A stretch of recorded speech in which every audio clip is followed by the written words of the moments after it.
Já sabe tarde, na cruzada de Landi Pacífico Restaurant, riba Pastor Hendrikstraat, na San Nicolás, a causa de um acidente, um chofer de um pick-up Chevrolet S10 a sube cruzada e a dar homem riba bicicleta. O ciclista queda levemente herido. Emissora ambulância e polícia de tráfico apresentar no sítio. Paramédico não faz um chequeio médico no ciclista e polícia de tráfico a tomar data de acidente aqui.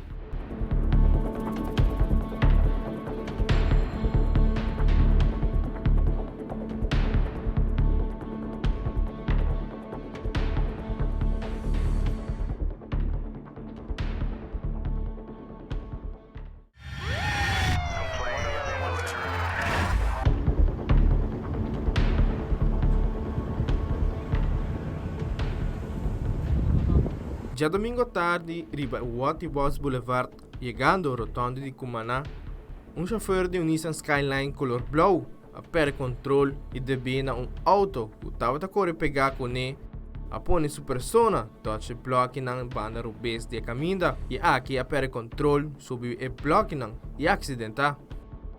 Mesora polícia de Oranjestad e Santa Cruz apresentar no sítio para por ser caminho. Aqui é agente policial no sítio a pedir para a ambulância também apresentar de bico de uma pessoa levemente herida.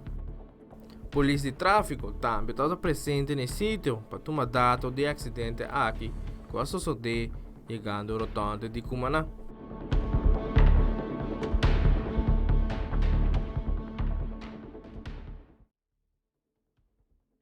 Amita Wilfred van de Biesen para Telenotícia.